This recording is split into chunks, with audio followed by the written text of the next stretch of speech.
Olá, queridos amigos, vamos para mais uma leitura da Bíblia. Mas antes, faremos uma oração. Pai, obrigado por essa manhã, obrigado pela oportunidade de ler a Tua Palavra. Que o Senhor fale aos nossos corações, em nome de Jesus. Amém. Bom, hoje nós vamos ler os capítulos 37, 38, 39 e 40 do livro de Êxodo. Bezalel fez também a arca de madeira de acácia de 1,10 m de comprimento, 66 cm de largura e 66 de altura. Ele a revestiu de ouro puro por dentro e por fora e pôs um remate de ouro ao redor. Fundiu para ela 4 argolas de ouro e fixou-as nos 4 cantos da arca, 2 argolas num lado dela e 2 argolas no outro lado. Fez também cabos grossos de madeira de acácia e as revestiu de ouro. Passou os cabos pelas argolas nos laços da arca, para que ela pudesse ser carregada por meio deles. Fez também o propiciatório de ouro puro, de 1,10 m de comprimento e 66 cm de largura. Fez também 2 querubins de ouro nas duas extremidades do propiciatório. Um querubim na extremidade de uma parte e o outro na extremidade da outra parte. De uma só peça, com o propiciatório, fez os querubins nas duas extremidades dele. Os querubins estendiam as asas por cima, cobrindo com elas o propiciatório. Estavam de frente um para o outro, olhando para o propiciatório. Fez também a mesa de madeira de acácia. Tinha o comprimento de 88 cm, a largura de 44 cm e a altura de 66 cm.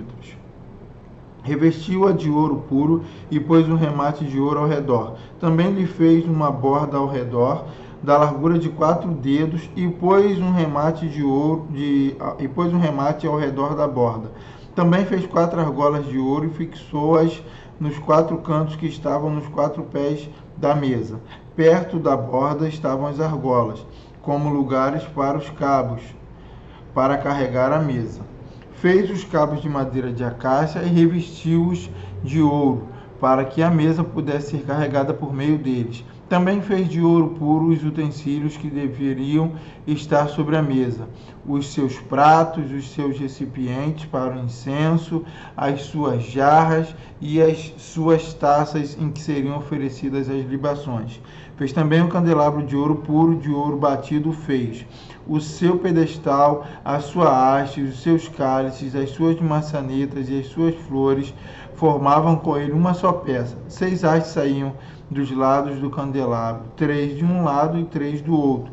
Numa haste havia 3 cálices com formato de amêndoas, uma maçaneta e uma flor. Na outra haste havia 3 cálices com formato de amêndoas, uma maçaneta e uma flor. Assim eram as 6 hastes que saíam do candelabro. Mas no candelabro mesmo havia 4 cálices com formato de amêndoas, com suas maçanetas e com suas flores. Havia uma maçaneta sob 2 hastes que saíam dele, e ainda uma maçaneta sob 2 outras hastes que saíam dele, e ainda mais uma maçaneta sob 2 outras hastes que saíam dele. Assim se fez com as 6 hastes que saíam do candelabro. As maçanetas e as hastes do candelabro formavam uma só peça com o mesmo. Tudo era de uma só peça, obra batida de ouro puro. Fez também as 7 lâmpadas do candelabro, as suas tesouras de cortar pavios e os seus apagadores eram de ouro puro. Com 34 quilos de ouro puro se fez o candelabro com todos os seus utensílios. Fez de madeira de acácia o altar do incenso. Era quadrado, tendo 45 centímetros de comprimento e 45 de largura. A altura era de 90 centímetros. Os chifres formavam uma só peça com ele. Revestiu de ouro puro a parte superior, as partes ao redor e os chifres, pôs também um remate de ouro ao redor. Fez também 2 argolas de ouro e colocou-as debaixo do remate, de ambos os lados. Por essas argolas foram passados os cabos para que se pudesse levar o altar. Fez esses cabos de madeira de acácia, revestindo-os de ouro. Fez também o óleo sagrado para a unção e o incenso aromático puro, segundo a arte do perfumista. Fez também o altar do holocausto de madeira de acácia.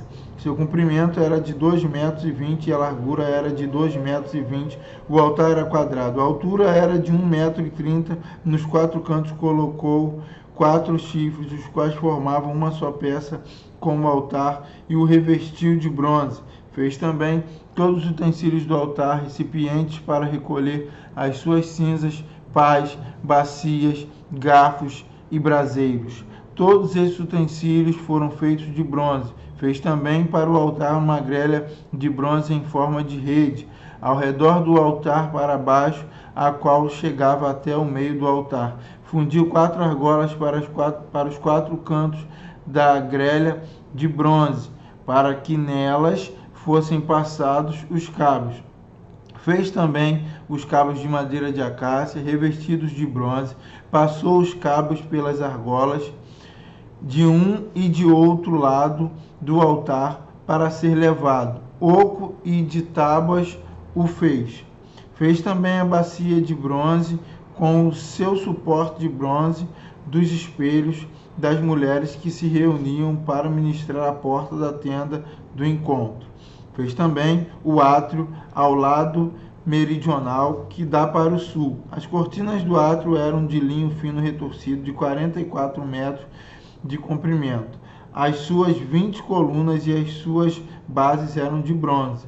Os ganchos das colunas e as suas vigas superiores eram de prata. De igual modo, para o lado norte havia cortinas de 44 metros de comprimento. As suas 20 colunas e as suas 20 bases eram de bronze. Os ganchos das colunas e as suas vigas superiores eram de prata.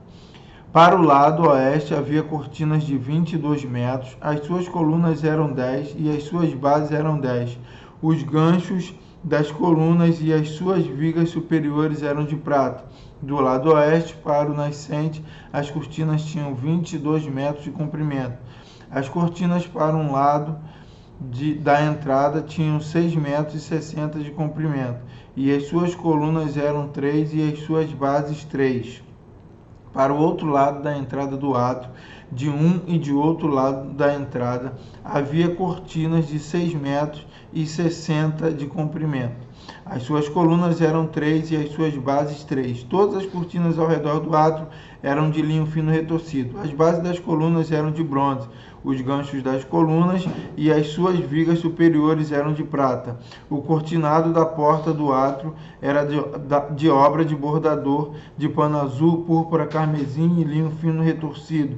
O comprimento era de 8,80 metros e a altura na largura era de 2,20 metros, segundo a medida das cortinas do átrio. As suas 4 colunas e as suas 4 bases eram de bronze. Os seus ganchos eram de prata e o revestimento das suas cabeças e as suas vigas superiores eram de prata. Todos os pregos do tabernáculo e do átrio ao redor eram de bronze. Esta é a enumeração das coisas para o tabernáculo, a saber, o tabernáculo do testemunho, segundo por ordem de Moisés, foram contadas pelos levitas, sob a direção de Itamar, filho do sacerdote Arão. Bezalel, filho de Uri, filho de Ur, da tribo de Judá, fez tudo o que o Senhor havia ordenado a Moisés. Com ele estava Aholiabe, filho de Aizamaque, da tribo de Dan, mestre de obras, desenhista e bordador em pano azul, púrpura, carmesim e linho fino. Todo o ouro empregado na obra, em toda a obra do santuário, a saber, o ouro da oferta, foram 1.000 quilos, segundo o peso padrão do santuário.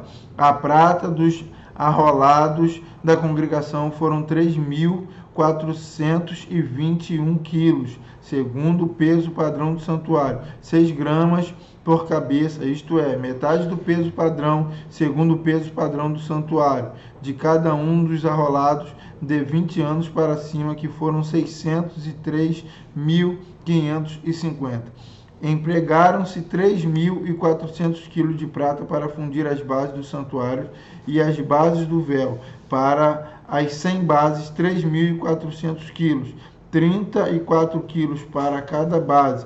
Dos 21 quilos de prata que restaram, fez os colchetes das colunas e cobriu as suas cabeças e lhes fez as vigas superiores. O bronze da oferta foram 2.400 quilos. Dele fez as bases da porta da tenda do encontro, o altar de bronze e as suas grelhas de bronze, todos os utensílios do altar, as bases do átrio ao redor, as bases da porta do átrio, todas as estacas do tabernáculo e todas as estacas do átrio ao redor. Fizeram também de pano azul, púrpura e carmesim as vestes finamente tecidas para ministrar no santuário, e também fizeram as vestes sagradas para Arão, como o Senhor havia ordenado a Moisés. Fizeram a estola sacerdotal de ouro, pano azul, púrpura, carmesim e linho fino retorcido. De ouro batizado fizeram lâminas finas e as cortaram em fios para serem tecidos com o pano azul, a púrpura, o carmesim e o linho fino da obra de desenhista. Tinha 2 ombreiras que se uniam às suas 2 extremidades e assim se uniam. O cinto da obra esmerada que estava sobre a estola sacerdotal era de obra igual da mesma obra de ouro, pano azul, púrpura, carmesim e linho fino retorcido, segundo o Senhor havia ordenado a Moisés. Também se prepararam as pedras de ônix engastadas em ouro, trabalhadas como quando se fez um sinete com os nomes dos filhos de Israel. E puseram as 2 pedras nas ombreiras da estola sacerdotal, por pedras de memória aos filhos de Israel, segundo o Senhor havia ordenado a Moisés. Fizeram também o peitoral de obra esmerada, conforme a obra da estola sacerdotal, de ouro, pano azul, púrpura, carmesim e linho fino retorcido. O peitoral era quadrado e duplo, de 1 palmo era o seu comprimento e de 1 palmo quadrado era a sua largura. Colocaram nele engastes de pedra com 4 ordens de pedras. A ordem de sárdio, topázio e carbúnculo era a primeira. A segunda ordem era de esmeralda, safira e diamante. A terceira ordem era de jacinto, ágata e ametista. E a quarta ordem era de berilo, ônix e jaspe. Elas eram guarnecidas de ouro nos seus engastes. As pedras eram conforme os nomes dos filhos de Israel, 12 segundo os seus nomes. Eram esculpidas em forma de sinete, cada uma com o seu nome, para as 12 tribos. E fizeram para o peitoral correntes como cordas de obra trançadas de ouro puro. Também fizeram para o peitoral 2 engastes de ouro e 2 argolas de ouro, e prenderam as 2 argolas nas extremidades do peitoral, e passaram as 2 correntes trançadas de ouro nas 2 argolas, nas extremidades do peitoral. Fixaram as outras 2 pontas das 2 correntes trançadas nos 2 engastes e as puseram nas ombreiras da estola sacerdotal na frente dele. Fizeram também 2 argolas de ouro e as puseram nas 2 extremidades do peitoral. Na sua borda interior, oposta à estola sacerdotal, fizeram também mais 2 argolas de ouro e as puseram nas 2 ombreiras da estola sacerdotal, abaixo, na frente dele, perto da sua juntura, sobre o cinto de obra esmerada da estola sacerdotal. E ligaram o peitoral com as suas argolas, as argolas da estola sacerdotal, por cima com uma fita azul, para que estivesse sobre o cinto da obra esmerada da estola sacerdotal, e para que nunca o peitoral se separasse da estola sacerdotal, segundo o Senhor havia ordenado a Moisés. Fizeram também a sobrepeliz da estola sacerdotal de obra tecida, toda de pano azul. No meio dela havia uma abertura. Era rematada como a abertura de uma gola, para que não se rasgasse. Em toda a borda da sobrepeliz fizeram romãs de pano azul, carmesim e linho retorcido. Fizeram campainhas de ouro puro e as colocaram no meio das romãs, com toda a borda da sobrepeliz. Uma campainha e uma romã, outra campainha e outra romã em toda a borda da sobrepeliz, para se usar ao ministrar, segundo o Senhor havia ordenado a Moisés. Fizeram também as túnicas de linho fino, de obra tecida para Arão e para seus filhos, e a mitra de linho fino, os turbantes de linho fino, os calções de linho fino retorcido, e o cinto de linho fino retorcido, e de pano azul, de púrpura, de carmesim, obra de bordador, segundo o Senhor havia ordenado a Moisés.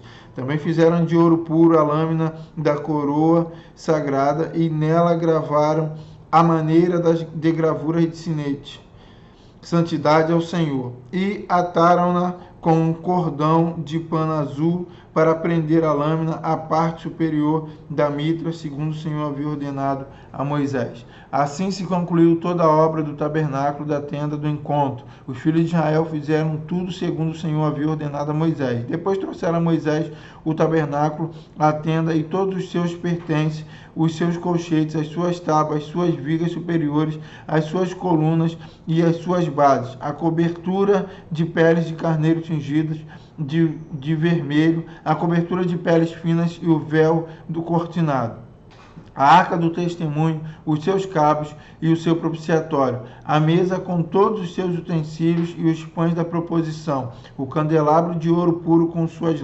lâmpadas, as lâmpadas colocadas em ordem, todos os seus utensílios e o azeite para a iluminação, também o altar de ouro, o óleo da unção, o incenso aromático e o cortinado da porta da tenda, o altar de bronze, a sua grelha de bronze, os seus cabos e todos os seus utensílios, a bacia e o seu suporte, as cortinas do átrio, as suas colunas, as suas bases, o cortinado para a porta do átrio, as suas cordas, os seus pregos e todos os utensílios do serviço do tabernáculo para a tenda do encontro, as vestes finamente tecidas para ministrar no santuário, as vestes sagradas do sacerdote Arão e as vestes de seus filhos para oficiarem como sacerdotes. Tudo segundo o Senhor havia ordenado a Moisés, assim fizeram os filhos de Israel toda a obra. Moisés examinou toda a obra e viu que tinham feito segundo o Senhor havia ordenado. Assim fizeram a Moisés, assim a fizeram, e Moisés os abençoou. Depois o Senhor disse a Moisés: no primeiro dia do primeiro mês, arme o tabernáculo da tenda do encontro, ponha nele a arca do testemunho e cubra-a com o véu. Ponha nele a mesa e coloque em ordem as coisas que estão sobre ela. Ponha nele também o candelabro e monte as suas lâmpadas. Coloque o altar de ouro para o incenso diante da arca do testemunho e pendure o cortinado da porta do tabernáculo. Coloque o altar do holocausto diante da porta do tabernáculo da tenda do encontro. Ponha a bacia entre a tenda do encontro e o altar e encha-a com água. Depois, arme o átrio ao redor e pendure o cortinado à porta do átrio. Pegue o óleo da unção e unja o tabernáculo e tudo o que nele está, e consagre-o com todos os seus pertences, e será santo. Unja também o altar do holocausto e todos os seus utensílios, e consagre o altar, e o altar se tornará santíssimo. Depois unja a bacia e o seu suporte e consagre-a. Faça com que Arão e seus filhos se aproximem da porta da tenda do encontro e mande que se lavem com água. Vista Arão com as vestes sagradas, unja e consagre-o para que me sirva como sacerdote. Faça com que também os filhos de Arão se aproximem, vista-os com as túnicas e unja-os, assim você também, assim como você ungiu o pai dele, para que me oficiem como sacerdotes. Sua unção lhes será por sacerdotes perpétuos de geração em geração. E Moisés fez tudo segundo o Senhor lhe havia ordenado. No primeiro mês do segundo ano, no primeiro dia do mês, o tabernáculo foi armado. Moisés ergueu o tabernáculo, pôs as suas bases, armou as suas tábuas, colocou nele as suas vigas superiores e levantou as suas colunas. Estendeu a tenda sobre o tabernáculo e pôs a cobertura da tenda por cima, segundo o Senhor havia ordenado a Moisés. Pegou o testemunho e o pôs na arca, passou os cabos na arca e pôs o propiciatório em cima da arca. Introduziu a arca no tabernáculo, pendurou o véu do cortinado e com ele cobriu a arca do testemunho, segundo o Senhor havia ordenado a Moisés. Pôs também a mesa na tenda do encontro, ao lado do tabernáculo, para o norte, fora do véu, e sobre ela pôs em ordem os pães da proposição diante do Senhor, segundo o Senhor havia ordenado a Moisés. Pôs também na tenda do encontro o candelabro diante da mesa, ao lado do tabernáculo para o sul, e preparou as lâmpadas diante do Senhor, segundo o Senhor havia ordenado a Moisés. Pôs o altar de ouro na tenda do encontro diante do véu, e acendeu sobre ele o incenso aromático, segundo o Senhor havia ordenado a Moisés. Pendurou também o cortinado da porta do tabernáculo. Pôs o altar do holocausto à porta do tabernáculo da tenda do encontro, e ofereceu sobre ele o holocausto e oferta de cereais, segundo o Senhor havia ordenado a Moisés. Pôs a bacia entre a tenda do encontro e o altar, e a encheu de água para se lavar. Nela Moisés, Arão e seus filhos lavaram as mãos e os pés, quando entraram na tenda do encontro e quando se aproximaram do altar, segundo o Senhor havia ordenado a Moisés. Levantou também o átrio ao redor do tabernáculo e do altar, e pendurou o cortinado da porta do átrio. Assim Moisés acabou a obra. Então a nuvem cobriu a tenda do encontro, e a glória do Senhor encheu o tabernáculo. Moisés não podia entrar na tenda do encontro, porque a nuvem permanecia sobre ela, e a glória do Senhor enchia o tabernáculo. Quando a nuvem se levantava de sobre o tabernáculo, os filhos de Israel seguiam adiante em todas as suas jornadas. Se a nuvem, porém, não se levantava, não seguiam adiante, até o dia em que ela se levantava. De dia a nuvem do Senhor repousava sobre o tabernáculo, e de noite havia fogo nela, à vista de toda a casa de Israel em todas as suas jornadas. Bom, essa foi a nossa leitura de hoje, concluindo o livro de Êxodo. Lemos os capítulos 37, 38, 39 e 40. Oremos. Pai, graças te damos por essa leitura. Que o Senhor continue falando aos corações dos ouvintes. Muito obrigado por tudo, em nome de Jesus. Amém. Deus abençoe a todos e até a próxima leitura. Fiquem com Deus. Tchau, tchau.